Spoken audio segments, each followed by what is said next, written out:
Ladies and gentlemen, please rise for our national anthem.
Good morning, everyone, and welcome to the Maryland Jockey Club at Laurel Park for an opening day edition of Today at the Races. I'm Dan Ullman along with Keith Fustel. It is opening day of our fall meet. We had a little chance to refresh for a couple of months. How was the summer? Oh, summer was good. Summer was real good. I was doing some remote work for Equibase, covering some tracks far and wide, Canterbury to Hawthorne to Penn National, but kept us busy, kept me involved in the game.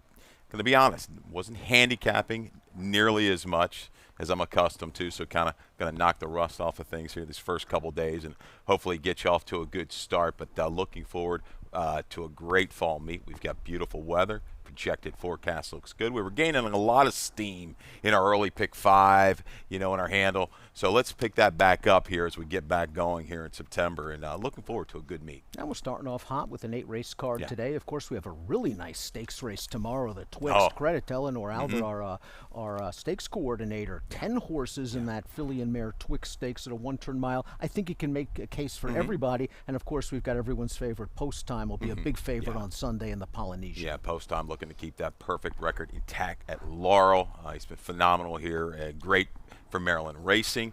And, going back to the Twixt Stakes real quick. I mean, I like a horse. We talked about it earlier. Foxy Jr. 20-1 on the morning line for our man, Bernie Houghton. We have a beautiful day on tap for opening day. Let's take a look at our weather conditions and track conditions for our Friday card. Of course, first post time is 12:10. Main track is fast. The turf is firm. The temperature a beautiful 78 degrees here in our outdoor paddock. Let's kick things off with race number 1. It is a starter optional claiming event at a mile on the turf. We've got a field of 10 to scratches, make it a field of 8. Take out the 5 Rennie, take out the 10 Schrader. This is the first leg of the first of 2 value pick 5s. And again, if you've forgotten, we have the best value in racing for our pick 5. A 12% takeout. It's a low takeout. Maximize your winning opportunities with this value pick 5 play. You have a ticket. We had some phenomenal handles, some phenomenal payouts with this wager. So you're making a mistake if you don't dive in on the 12% takeout, the early and late value pick 5s at Laurel Park. I do have a ticket. I had to do some editing along the way. It's $40.50 the total today. 3 deep to get you started. I was able to kind of whittle things down and get a single in race number 3, but I'm going to go with the 1, 2, and 9. Baby Oscar, hopefully some value to kick things off here at Laurel Park. Back at Laurel Park. Love it. Race 2, 3, 4, 6. Preacher Myers, Liam's the Gray. 2 horses making their turf debuts. Looking for a little value to try to possibly upset Super Crunchy. I'm not going to leave that one out. Here's my single. Race number 3. Scratch the 1. Task Force in the city and the 3 City Panda. I'll go with strategist for Tony Ferrer in Jovian Toledo. At a very, very short price. Going to be around that even money when it's all said and done. Race 4. It's a spread to me. Musical on the Rocks was really good in return. Ariel Moon, and you kind of get tired of the act, but looks like the one to beat. Born Charmer, possible inside speed is my price play in race number 4. We're going to wrap things up in race 5 in this early value pick 5. Again, 12% takeout with the 3, 4, and 10. All fruits right, probably your best value in there. A $40.50 ticket. Let's start things off with race number 1, talking about a horse that you do have in your early value pick 5, a horse that I'm throwing out but will readily admit is the horse to beat. And that's the favorite right now at 4 to 5, the number 2, Cocktails at Noon. This horse is just taking a huge class drop for top trainer Brittany Russell, a late runner in this race. This is a horse that was running against first-level allowance horses. The winner of that race, Public Defender, is a 4-time winner, now dropping in against non-winners of 3 or starter optional claimers. Just a very logical horse, but I've seen a couple of the races. I've never been thrilled. I'm going to try to find a little value elsewhere. Yeah, and you know, was up against it with a couple slower pace races, was able to overcome that going back in that return try where they went slow early and this one kicked home late. But this drop concerns me a little bit. She's 27% though allowance to claimers on the turf over the last couple of years is Brittany Russell. I just think there's some other options in here for some value. And Baby Oscar, to me, looks like the one. 2 for 2 with the distance on the turf. Likes Laurel Park. Outside the inside angle. I love this. And this one has been involved in kind of some quicker races, chasing some faster internals. I like the setup here. I think Baby Oscar with a good break. Matilda Burnham can kind of just settling inside just off the flow. I think a horse like Elusive Image, Zapata possibly go. I think that will carry this runner for Niles, who was having a really good year, a little bit further, get the jump on the closers, and possibly hold off the favorite, Cocktails at Noon. And you look at that last race at Colonial for Cocktails at Noon. We discussed it. Colonial Downs, different surface.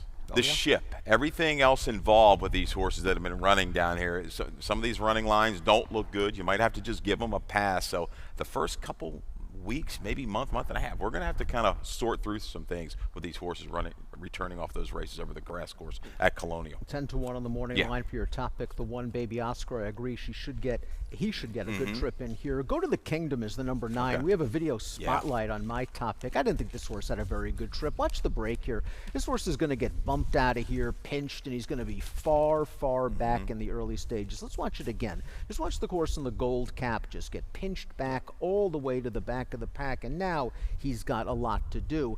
And it doesn't help that when we turn into the stretch eventually for Go to the Kingdom, he's going to wind up running in behind horses. And that's not him. He's actually in behind in the gold, and he's running into horses right now, the number 7, I believe.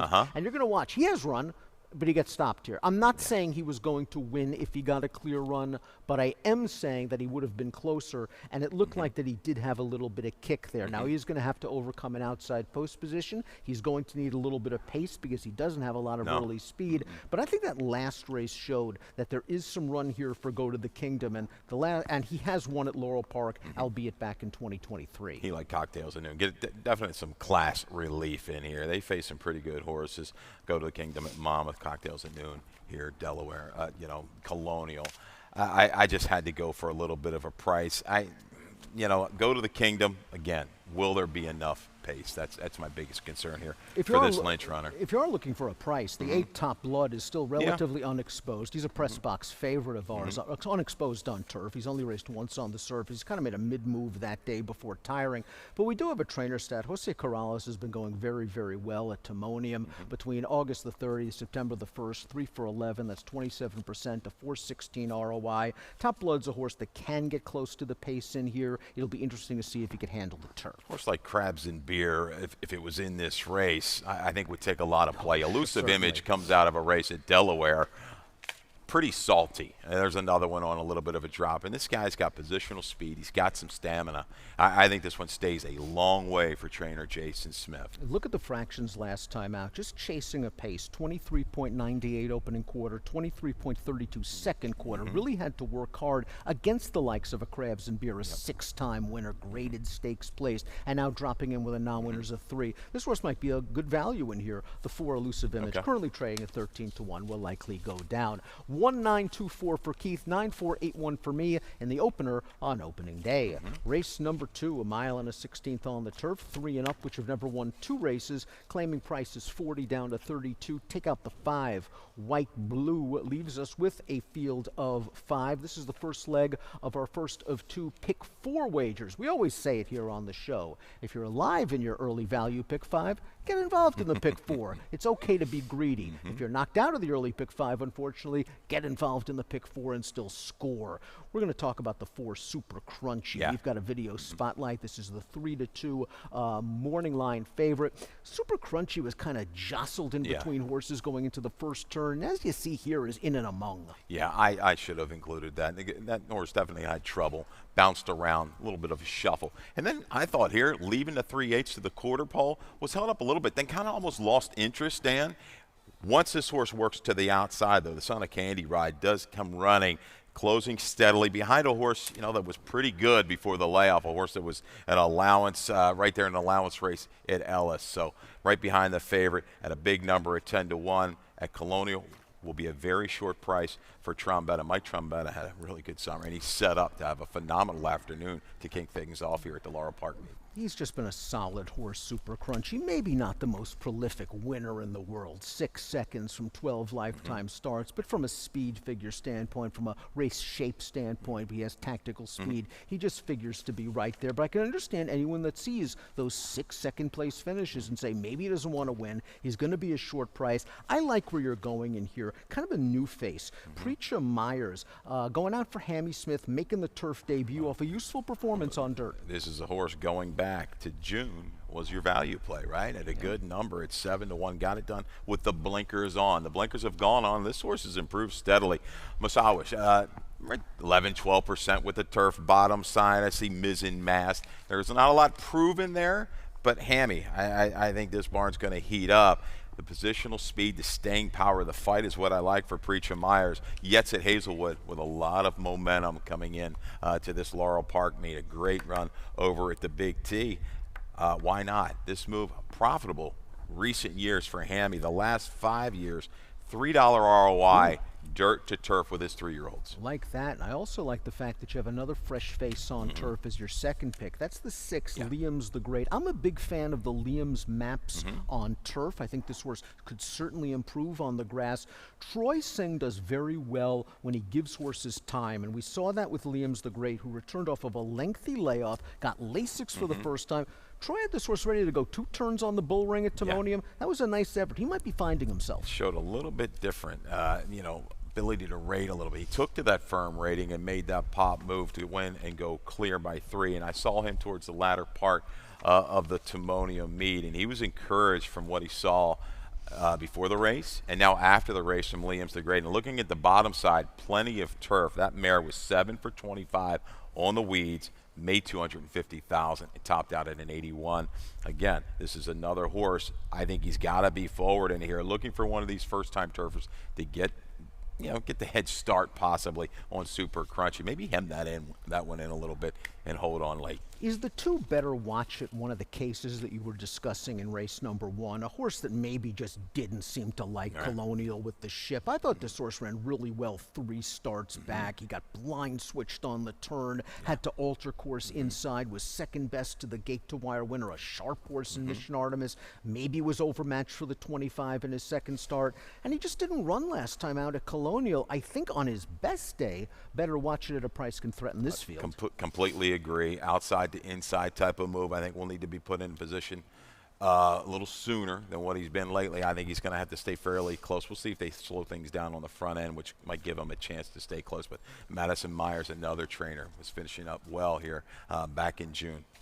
3-6-4-2 for Keith, 4-2-1-3 for me in the second half of the early double in the first leg of our early 50-cent pick 4. Let's move on to race number 3. It's a maiden claimer at 1 1/16. Our first race on the main track today. Take out the 1 Task Force, the 3 City Panda. This is for 12.5 down to 10 with Maryland breds eligible for the $15,000 maiden claiming price. It is also the first leg of our first Chesapeake pick 6 of the fall meet. 20-cent minimum, but remember, this is a jackpot wager. We want it to grow and grow and grow, but if you hit it today, take it down. Yeah, take it down, take it home. I mean, you're never going to kind of turn back a win, right? I'm not going to turn my free money away. I'm going to take it any chance you're going to give it to me. We both land on the 5 strategists here for Anthony Ferry, for owner Brian Pedroza. First off the claim down at Ellis Park. You see this one, 10 starts, a second, a third, but out of some okay races, I'm looking at some of the field. Some of these horses have come back to run okay. I thought was against the grain a little bit at Ellis Park. Looked at Stats Race Lens.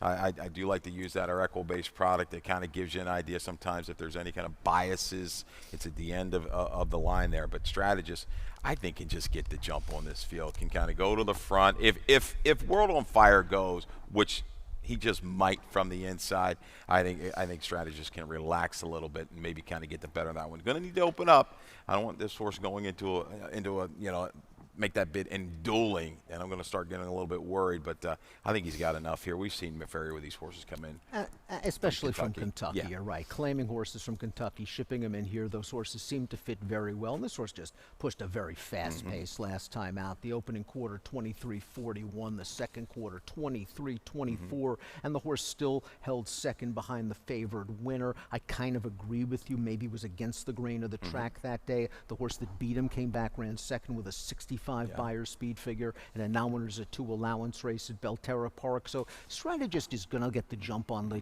true closers in this race, and I just think is the horse to beat, albeit at a short price. Let's talk about Triple Sec. However, we both have this horse second. This horse earned a career best buyer speed figure last time out, and the horse that beat him, Developed Product, came back to win. Yeah, Triple Sec is okay here. Inside lacked room, a little pause, upper stretch, but the blinkers went on 2 starts ago. We've seen the improvement. And take note, this horse was entered at Timonium for a little lesser tag. Opted to scratch. We're going to go here. Staying power, it's there.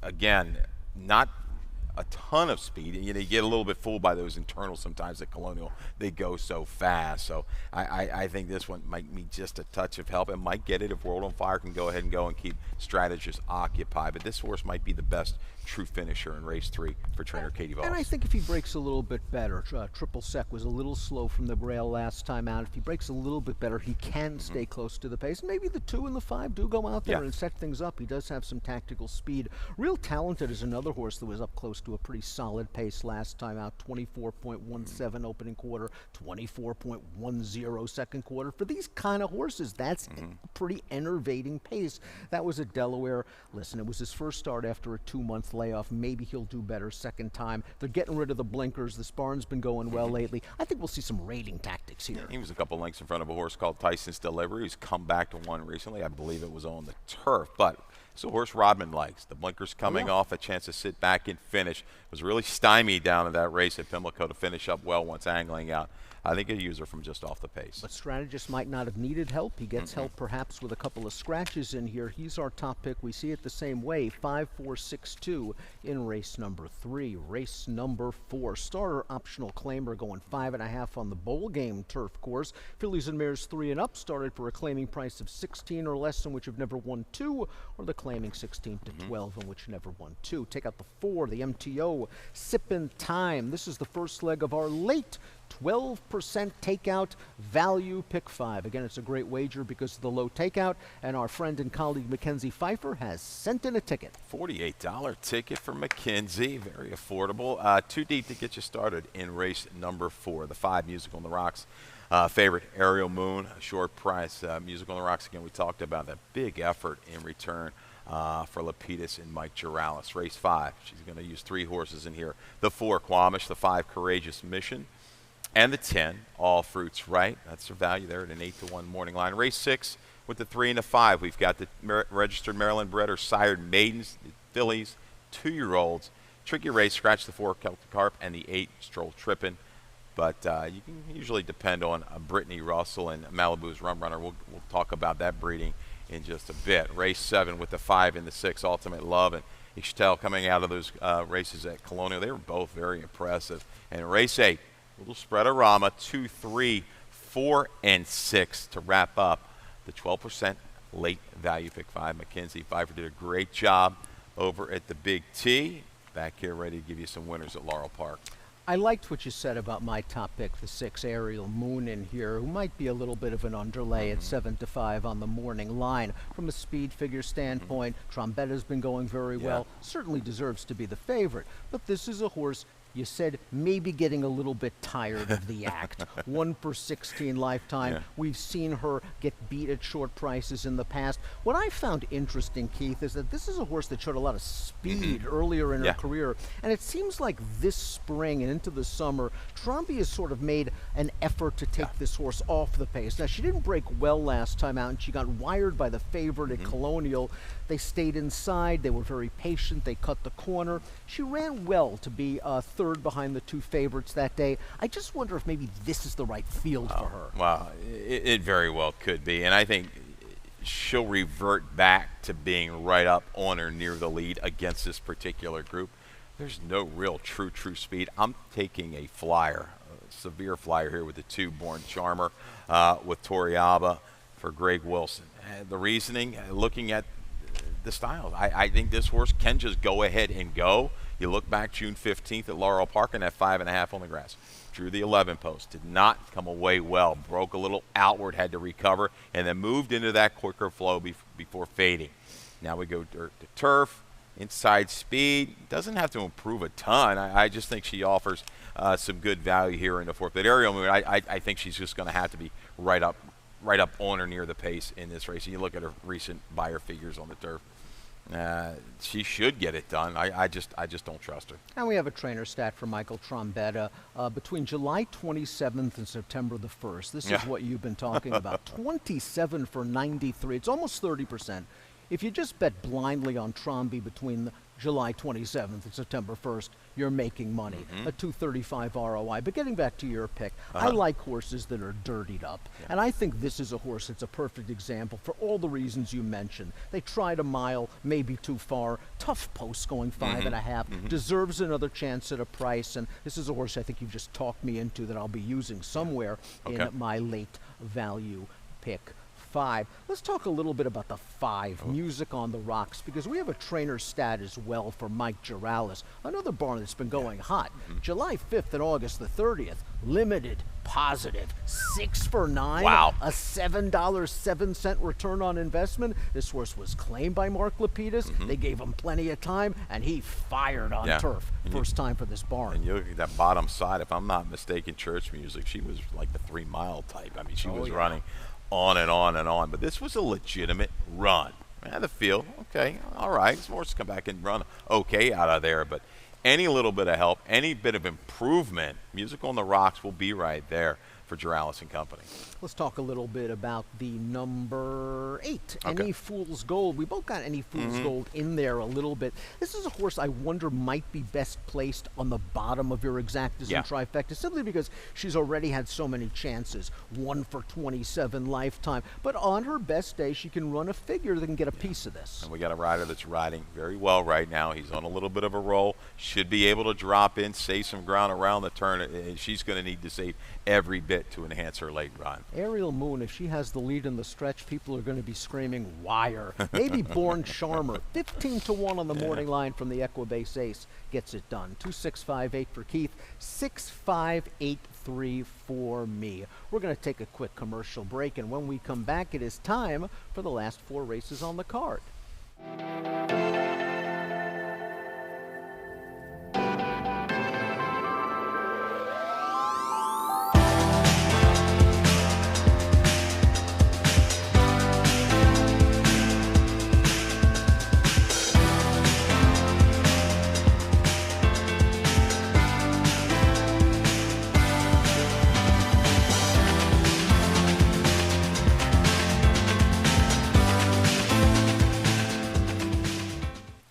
Welcome back to Today at the Races. 4 down, 4 to go on a beautiful opening day Friday when what should be a sensational weekend of racing. We've got the Twix Stakes on Saturday. We've got reigning Maryland-bred Horse of the Year post time and the Polynesian on Sunday.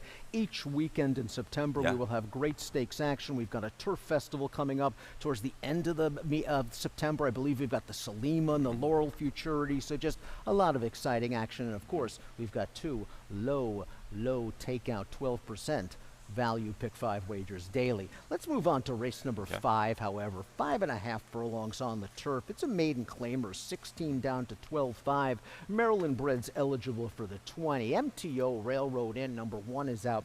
Number 8, Dad Joke, is also out of this race. The number 4, Quamash, is 3-2 on the morning line, and we do have a stat for Quamash's trainer, Aaron McClellan. It is, of course, the first leg of the 50-cent pick 4. We have an early pick 4 on the first 4 races, late pick 4 in the last 4. Taking a peek at that stat for the number 4, Quamash. Aaron McClellan, route to turf sprint, not easy to cut back on turf. No, And this is a trainer that didn't want the meet to end because she really got things going over this turf course back May, June. It was really, really good. So we're accustomed to seeing her win, bring these horses down from pen. What I like, Dan, when you look at Quamash's page, has shown the ability to chase and kind of grind on the main track. Will that kind of carry over to the turf? I think it will.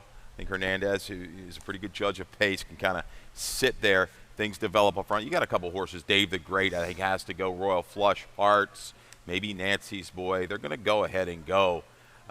Maybe sit just behind and bring that finish. The bottom is certainly there. Quamash has excuses, I think, for also both of the turf races. The first was on a yielding course. I thought he ran pretty well, didn't break and rushed. Last time out, he's had a really solid pace, had to go 22-3. The horse that was pushing him early ended up finishing last, and Quamash ended up finishing 3rd behind the 2 favorites. He ran well. We've seen the barn do it with cutbacks in the past. I think this horse is right in the thick of things when they turn into the stretch. I see you've got the 10 in here, All Fruits Ripe, for Valerie Smith, a very underrated trainer. All Fruits Ripe has a couple of races. That race back on June the 7th is a race that is very interesting to me. That's the key. It's the turn back. We're going to get it again off the mile and 70 at Delaware, a little chase and fade. It really worked. April 18th to June 7th at Laurel Park when going back to 5.5. Loomed large. A little lugging cost this one even a little bit closer placing, in my opinion. But Jan Rodriguez, familiar. Again, the speed is going to be there. I expect to finish from the 10. I'm going to try to get the 6 Royal Flush Hearts into my numbers somewhere. Maybe he won't go off at the 30-1 morning line, but this horse tried to go 5.5 on turf in his second lifetime start. He was very, very wide, and it didn't work out. They tried to go a mile, and he just went too fast. 23 for the opening quarter for these horses is way too quick. He paid the price. At this sprint distance, I think he can be close without going guns blazing. Big number, 30-1, keys up against Gordito. You see that one on the page of the favorite, number 4, Quamash. Anybody else you want to touch upon? Dave the Great. Let's talk about Dave the Great. You've got this one in here, trying turf for the first time. I think the sharpest techers will be fine on the turf. I like Desire Freud on grass. Blinkers off could be a key. I want this horse to relax a little bit. That's it. That's all you need to say. You took the words right out of my mouth for the 3, Dave the Great. And Furious George for our friend Damon Dilladovico, I still think has some excuses for races on the turf. The horse was raided into submission going a mile on April the 8th, and then the turf race, turning back to 5.5 might have been a little bit too much. I don't want to give up on that horse just yet. And underneath, I will use the 5, Courageous Mission. I believe this is a horse that McKenzie has in her pick 5 ticket. Robbie Bales, another trainer, rolling right along, had a really, really good summer. Good man, Robbie Bales. A little fade last time out. I think gets away from that inside draw. He's going to be able to take back a little bit further and make a move into this flow. Let's take a look at race number 6. It's a maiden special weight for Maryland bred or sires. We're going 5 furlongs. These are 2-year-old fillies. We're going to scratch the 4 Celtic Harp, the 8 Stroll Trip, and no Jackpot Super High 5 this afternoon on Saturday. We'll try again tomorrow. These are 2-year-olds. It's basically a guessing game. I landed on Brittany's first-time starter in here, the 5 Share Success. I think we both liked Hammy's horse a little bit before. We did. I'm scratching into Brittany's horse. We do have a trainer stat on the 5 Share Success. 2-year-old debut runners in dirt sprints, 6 for the last 16. 38%, a $2.53 return on investment. This is a $115,000 yearling by a first crop sire in Gage, who is a pretty quick horse. The dam, though, was very precocious, Keith. 2-year-old stakes place dirt sprinter. That horse herself was a half to several good turf horses. There's family here. It's Brittany with a first-time starter. I'm expecting a good performance. Second dam, who did it and run. Beat really the boys in the Jersey good. Derby on turf. 107 on the turf, 100 on the dirt on the go back. But yeah, talking about the mare sticking together, Callie put a little note in and go to our handicapping guide. Was second to Hello Beautiful. That's Brittany right. Runner Brittany Russell. in debut. Now, you have Malibu's Rum Runner, a first-time starter coming in from Pennsylvania. Talk about pedigree. No, it's there. What, 3 full siblings? One right off the bat, Malibu Moonshine, horse by the name of Maxine's Tap Room, a limited career, but one first time out. I believe that was a Ron Moquette trainee. Works steady enough. Todd Beatty's familiar enough with coming down to Laurel and winning some races. Yeah, proven right there within this family. I think it's 4 for 10, right? Winning right out of the box. Princess Charming, the number 7, goes out for Lacey Gaudette. And Lacey can get these first-time starters ready to go. This is a $35,000 yearling purchase. The Dam won 5 races. The Dam's a half to a horse named Hanalei Bay, earned a 90 buyer speed figure on dirt, solid multiple stakes placed runner. The second Dam was a stakes winner, sprinting on the dirt with an 83 buyer top. I think this outside post will be okay for Princess Charming. Just break out of there, maybe find a good spot just off with a clear path and no dirt in the face. Yeah, and don't do it. You look to the rail. Mikey Gorm, this horse, draws the rail again. Had it Timonium. A sneaky late run, the prep. Experience counts. Experience certainly does count. I think this is another Rod Dog special. And Tromby's got As the Bell Tolls, the number 6, a $75,000 purchase in May. Breezed a furlong in 10-3 prior to that auction. This is a half to a horse named Bucaro, a stakes-winning sprinter on the synthetic, a horse that won the first 2 starts of the career. So maybe As the Bell Tolls, for a very live barn, is going to show us some speed. This is going to be a fun race. 3-5-1-6. You go with Malibu Moonshine's little sister. I'll see if Brittany can keep the ball rolling with the 5 Share Success in race number 6. Let's move on to race number 7, 1 mile on the turf, on the bowl game turf course. These are 2-year-old fillies. It's a first level allowance race with a claiming option of 62.5 down to 50,000. Let's start things off with Ultimate Love. We do that was Share Success's last one. Ultimate Love, the number 5. I like that you gave the video spotlight for this race because we don't have a buyer speed figure, so all we have is the visual. I liked the visual. Yeah, the visual. And I was looking around at all other handicapping, so I couldn't really find a number for Ultimate Love, but visually, start, stop. You don't usually see on that. Now, she's a little lucky maybe she's in a shorter field, but man, this daughter of Curlin was very, very professional, I thought, on debut. Ruiz just never really panicked, and when he gets to the outside here, she rolls right on by, and she goes clear and comfortable enough, like she's got more in the tank. It's the perfect description. Professional. She showed multiple gears, but not only did she show multiple gears, she listened to the rider's commands. When it was time to go, she went. When it was time to stop, she stopped. Now she's going, and she pulls away. And the fact that she doesn't have a buyer speed figure, it might actually help your price in here on the 5 Ultimate Love. She's going to have to beat the number 6 Ixchel for trainer Brittany Russell. We do have a stat for Brittany with Ixchel. Last out maiden winners returning on turf, 16 for the last 44, 36%, a $4.01 return on investment.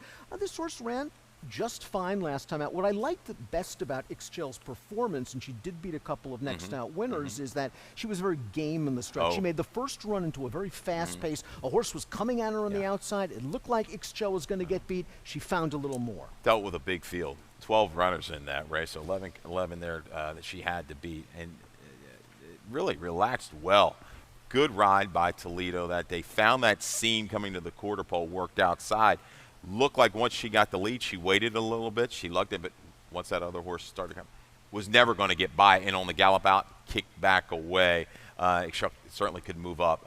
You might give a little bit of edge to this one because beating that many horses, and was it caught in a little bit of traffic.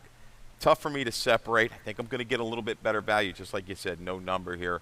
Ultimate Love and only beating 4 others. But it's a much different scenario here. A shorter field, perhaps a slower pace. And this horse has not shown a lot of speed just yet. So it could be pace dependent. We'll keep an eye on what we see from Ixchel and Ultimate Love. I think we'll agree they're the 2 to beat in here. But Radar Loop, the number 3, made a winning impression at Monmouth Park. We have a trainer stat for Mike Deeney coming down. Last out maiden winners. Limited positive, 20% to $2.74 ROI. This horse was ranging up behind a wall. A 3 on the turn, was a little bit green early with the lead changes, changed back to the left lead in the stretch, but showed enough ability to get it done at 13-1. And I think she's just learning with each and every start. Yeah, Barbosa is back and gave a really good ride to this daughter Summerfront. I thought it's tricky sometimes. The winner went out there, opened up 5 or 6. It wasn't like a duel set it up. Yes, the pace was there, 22-4, 47-1.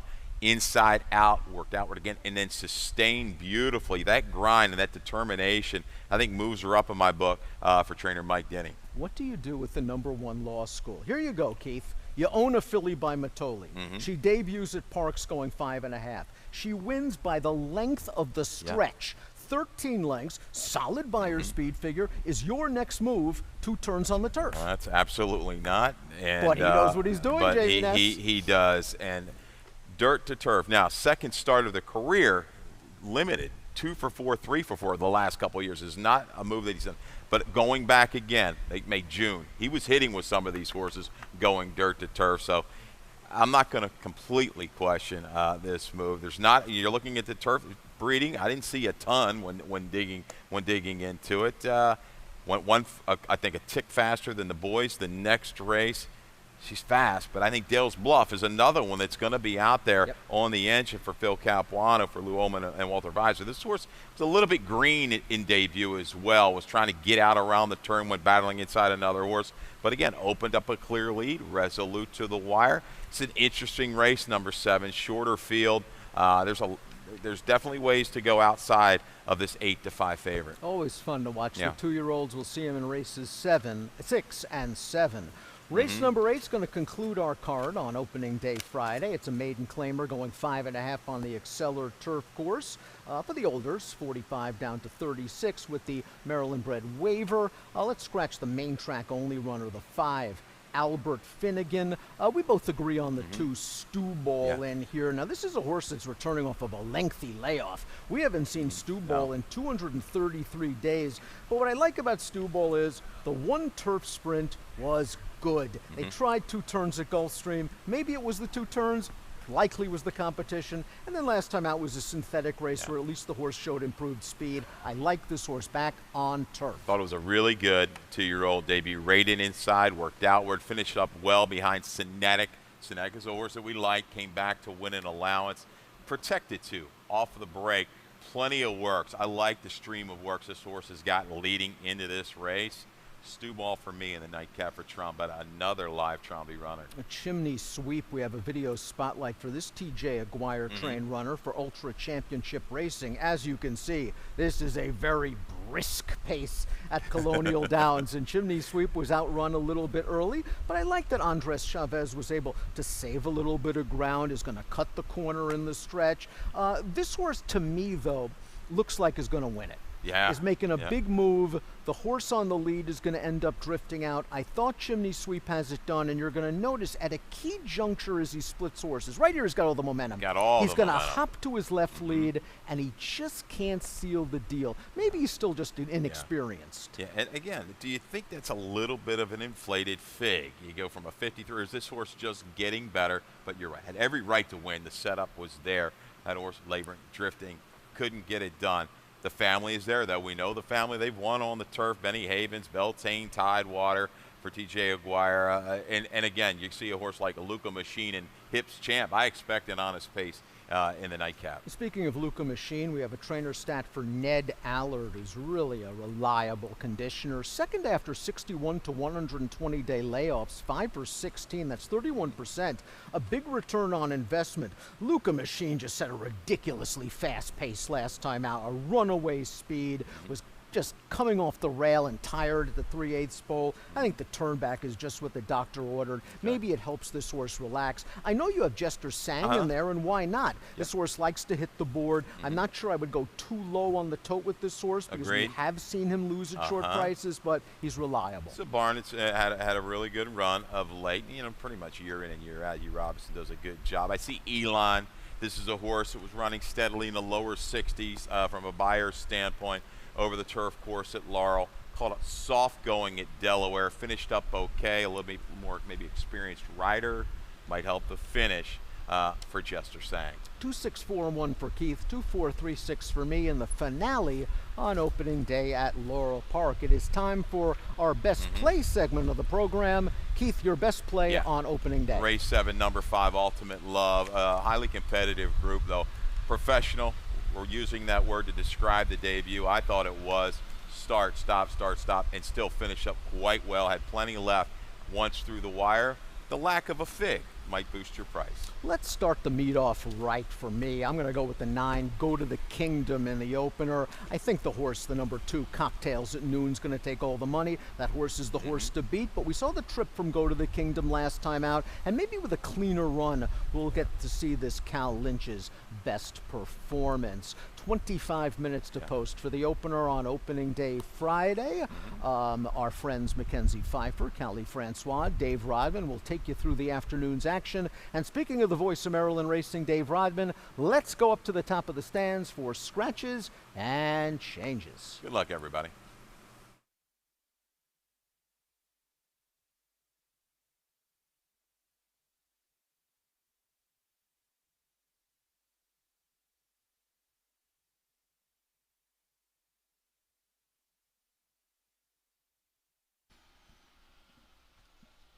Good morning, everyone, and welcome back to Laurel Park. We're 25 minutes out to post time. Main track fast, and the turf is firm. Clear skies here at Laurel Park. Temperature about 80 degrees. If you have just a moment to look at your Laurel Park program changes.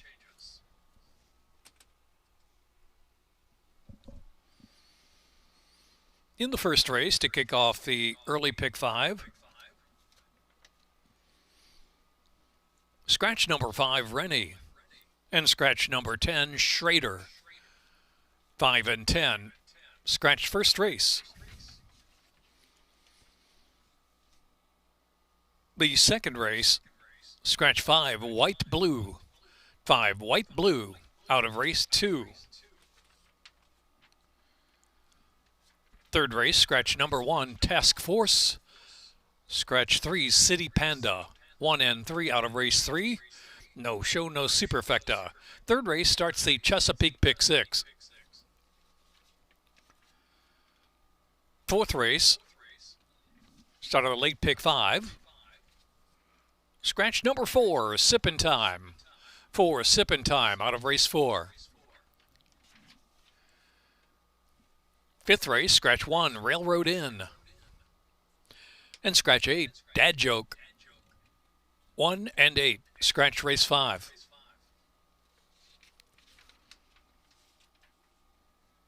Sixth race, scratch the 4, Celtic Harp. Scratch 8, Stroll Trippin'. 4 and 8, scratch race 6. No jackpot super high 5 in race 6. All clear in the 7th, no changes.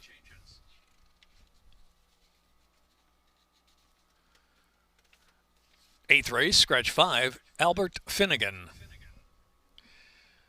Eighth race, scratch 5, Albert Finnegan.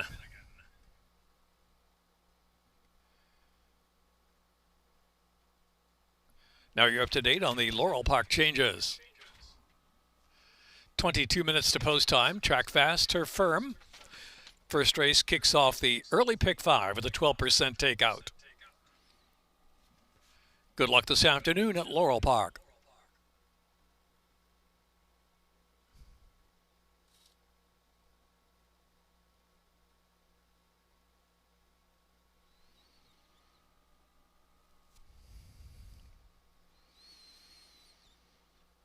Here's a reminder to register for the Charm City Challenge handicapping contest.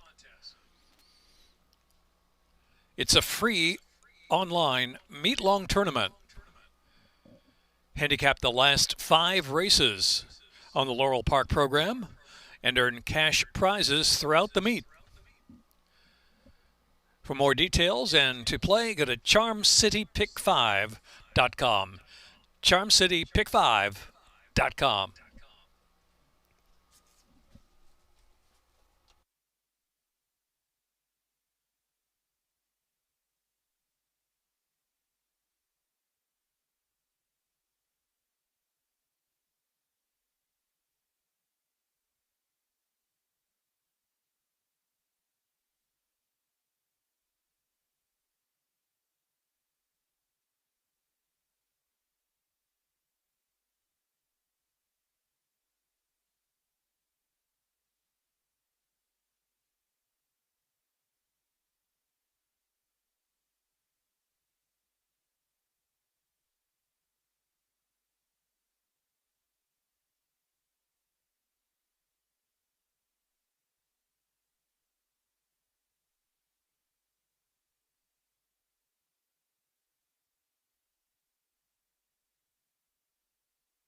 one and all. We are happy to have you back here at the Maryland Jockey Club here for our fall 2025 meet. Mackenzie, how was your summer over at the Big T?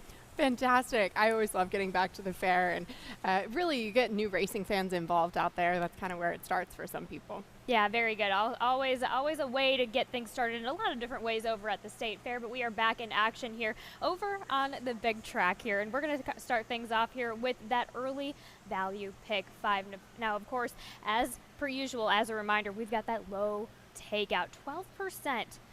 The rest is yours for the taking here in this early value pick 5. What a sequence. What a card to start it off with here. This is a true handicapper's card, I do want to say. And with that, without further ado, I'm going to introduce the handicapper for us, Keith Fustel. Of course, he normally gives out, I would say, anywhere between $16 to a $30 ticket. He's got a $40.50 ticket for you here today. He starts off 3 deep in pretty much except for one of his races here, so just a bit of a trend, so just keep an eye out. His top selection being Baby Oscar. I like this stretch at 10-1 for Niall Seville, second off the layoff. Race number 2, he goes in with the number 3 as his top selection, Preacher Myers for Hammy Smith, but do not leave the Trombi 4 out, and Super Crunchy. Of course, in race number 3, he singles on Strategist for Anthony Ferrier, and in race number 4, he goes with the number 2 on top, also at a price of 10-1 as his top selection, and Born Charmer for Greg Wilson. He's just got a bit, tired of